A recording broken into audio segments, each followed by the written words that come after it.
بسم اللہ الرحمن الرحیم۔ کیا قرآن سمجھنے کے لیے صرف عربی زبان جان لینا کافی ہے؟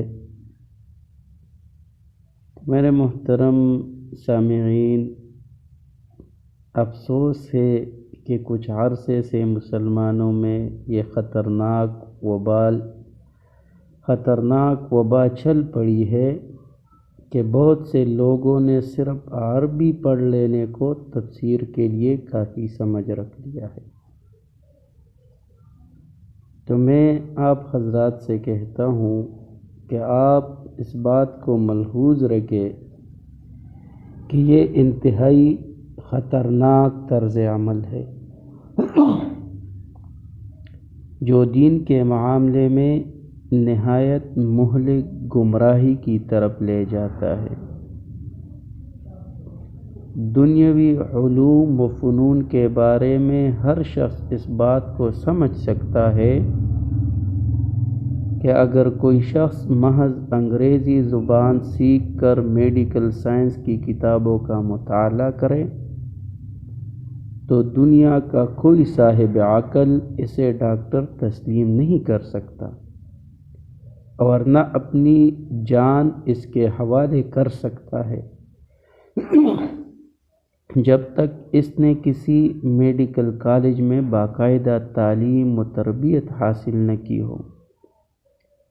اس لیے کہ ڈاکٹر بننے کے لیے صرف انگریزی سیکھ لینا کافی نہیں، بلکہ باقاعدہ ڈاکٹری کی تعلیم و تربیت حاصل کرنا ضروری ہے۔ اور اسی طرح کوئی انگریز داں انجینئرنگ کی کتابوں کا مطالعہ کر کے انجینئر بننا چاہے تو دنیا کا کوئی باخبر انسان اسے انجینئر تسلیم نہیں کر سکتا، اس لیے کہ یہ کام صرف انگریزی زبان سیکھنے سے نہیں آ سکتا، بلکہ اس کے لیے ماہر اساتذہ کے زیر تربیت رہ کر ان سے باقاعدہ اس فن کو سیکھنا ضروری ہے۔ تو جب ڈاکٹر اور انجینئر بننے کے لیے یہ کھڑی شرائط ضروری ہے تو آخر قرآن و حدیث کے معاملے میں صرف عربی زبان سیکھ لینا کافی کیسے ہو سکتا ہے؟ زندگی کے ہر شعبے میں ہر انسان اس اصول کو جانتا ہے اور اس پر عمل کرتا ہے کہ ہر علم و فن کے سیکھنے کا ایک خاص طریقہ اور اس کی مخصوص شرائط ہوتی ہے جنہیں پورا کیے بغیر اس علم و فن میں اس کے رائے معتبر نہیں سمجھی جاتی۔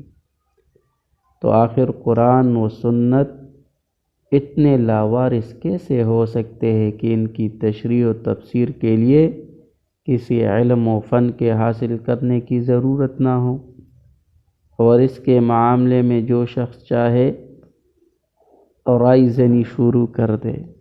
تو یہ میرے محترم سامعین انصاف کی بات نہیں ہے۔ اس لیے تفسیر و حدیث یہ مستقل ایک فن ہے، ایک علم ہے، تو اس کے لیے بھی کھڑی شرائط ہے۔